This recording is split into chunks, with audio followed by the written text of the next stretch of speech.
Alright baby, we are back and this time we've got monetization back. How are we celebrating? What's the next video for my comeback? What a way to celebrate. I'm gonna need a drink for this. There's a new Garfield movie coming out in a month, and to be honest, I'm not excited whatsoever. I don't really think Chris's voice captures the spirit of Garfield, but also the trailers itself makes it look so generic. I guess we'll just have to see, but this makes it the perfect time to talk about the old Garfield movie. On top of that, this year is the 20th anniversary of this Garfield movie. You know, Spider-Man 2 also came out 20 years ago. I could be talking about that instead. Garfield, the movie, is about the iconic lazy cat Garfield who has to deal with the fact that his owner John has gotten a new dog named Odie. As a kid, I actually owned this movie on DVD and I rewatched it a ton as a child. 5-year-old me thought this was a masterpiece. The only bad part about this was the commercial that played on every DVD of kids' films in the 2000s. You know the one. This movie sucks. 5-year-old me was on crack. There are some positives about this movie though, just not a lot. The most infamous thing about this movie is how Bill Murray obviously didn't want to be anywhere near this film. You have any regrets?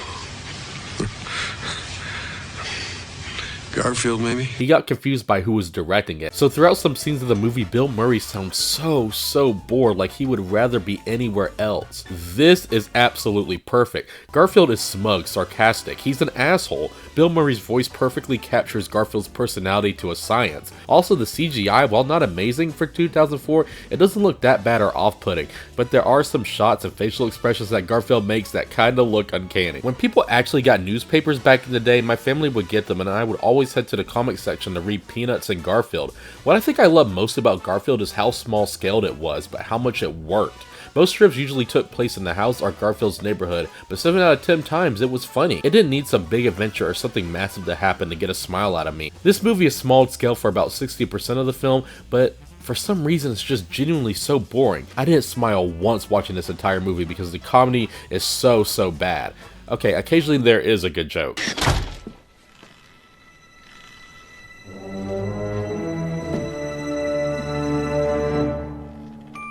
I think there's a total of 50 attempts at a joke in the first 20 minutes and they all fell flat on their face. One thing that's noticeable is all the animals in the movie are real except Garfield, so they're all just standing around with the awful 2000s talking animal shtick that just looks awkward. All except Odie, who doesn't talk just like in the comics, so I mean, at least it's true to the source material. One advantage I see the new movie having is at least it's fully animated. Some things in live action just doesn't translate that well. Arlene is this pink cat that Garfield loves in the comic strip, but in the movie she looks like this.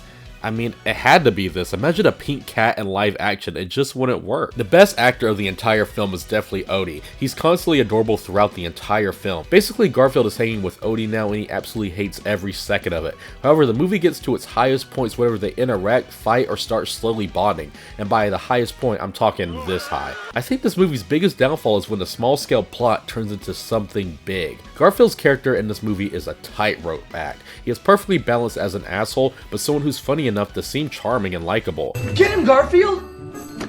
Get him, John.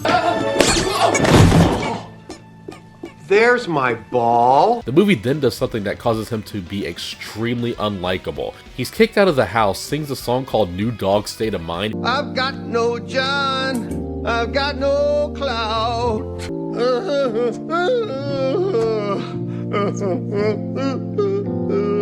He wallows as he realizes he's no longer John's favorite. Odie, seeing that Garfield is in dismay, comes outside to comfort Garfield. This is honestly so wholesome. And you must be touched in the head. See you in the morning, little fella.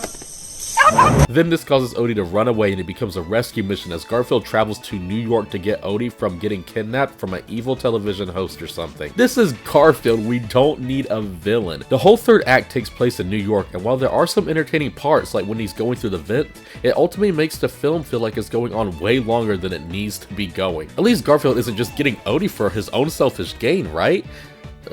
Right? Well, this gets me off the hook with John and the gang. Now, I'm gonna be the hero. Honestly, it's shocking that Jennifer Love Hewitt wanted to do this movie. This was truly the Emma Stone of the 2000s. This movie has so many things it could have done better. Instead of all these scenes with Garfield dancing, we could have gotten a better subplot with John and Liz to give them better character developments because they're just kinda there. Honestly, there's not that much to say about Garfield other than Bill Murray's performance and CGI that doesn't look that bad. It's an exhausting movie though.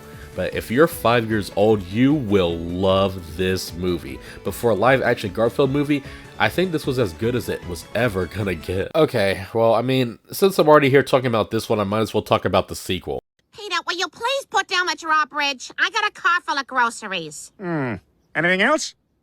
I also went to the video store and got Garfield, A Tale of Two Kitties. Moving on up to a castle. I really don't want to waste all my time with this, so I'm going to try and keep it brief. If this duology is this lazy, I mean, I can be lazy too. I mean, let's go. Garfield, A Tale of Two Kitties is about Garfield and the gang going to England, but there's a prince that looks exactly like Garfield and they end up switching places. So let's get down to the big positive that makes this slightly better than the original, at least for me personally. I never knew how much I needed a British Garfield in my life. Tim Curry plays Prince, and just hearing his voice come out of this orange cat is hilarious. It's genuinely charming how he gets used to regular life and not ruling. My entire world seems to revolve around napping, television, and lasagna. That's really it though. That's all this movie has going for it, and that's not even enough. The humor here is worse in a lot of areas. Oh, blimey. Pardon? Way worse. At least this movie has a better consistency with its storytelling. The previous one worked best when it was a small-scaled film, but then it escalated into this big thing. Both of them didn't really work because it was constantly boring. This one more happens and has a bigger scale throughout, so it's more consistent because the characters are in a different location. However, they don't really do anything with this location except for a montage where Garfield messes around London. There's another villain here, but he's kind of in the right. If you were the nephew in the bloodline and all the money and royalty went to an orange cat, you would be pissed too. However, the villain is just absolutely forgettable, just like the one in the previous. The only thing saving this guy is he's British. Sometimes British people be funny. If you want to watch this movie with high quality, go visit Razzle's channel and watch their video on it as they react to this film. It is absolutely hilarious with all the British jokes they come up with. Dog, approach. British Garfield is so much fucking cooler than American Garfield. I know! What the fuck, dude? The CGI was the saving grace in the original film, and somehow, despite making more than its budget back, this film looks worse for Garfield. He was bright and lively, and now he looks duller and less colorful. Kinda like me going into these movies and coming out of these movies. Nice symbolism, I'll give the movie that. The most interesting thing about this movie is what Roger Ebert did for his review. If you don't know him, he's one of the most famous film critics of all time. His entire review of this movie is him speaking like he's Garfield in first person, reviewing his own film. I don't know if you can tell, but I am genuinely digging through the bottom of the barrel right now, coming up with things to say. When I say it's slightly better than the first, I mean it's very slightly better. Despite them not doing that much with the London setting, I do think Bill Murray as Garfield and Tim Curry saves bits and pieces of this film. British Garfield is just such a wacky idea that it ends up working. I kind of wish the movie killed the original Garfield and just made it about the British one. Jennifer is back for this movie though, for like 3 minutes. Okay, maybe this movie is worse, I don't know. Does it really matter? All in all, both of these live-action Garfield movies sucks a lot. It's really hard to tell which one is better. It's kind of like picking a poison situation. But if there's any major positive for this whole franchise, it's the fact that we got Bill Murray of all actors to play Garfield. But the question is, why in the world Garfield 3? Can this be just between us? Yes. Drugs cost money.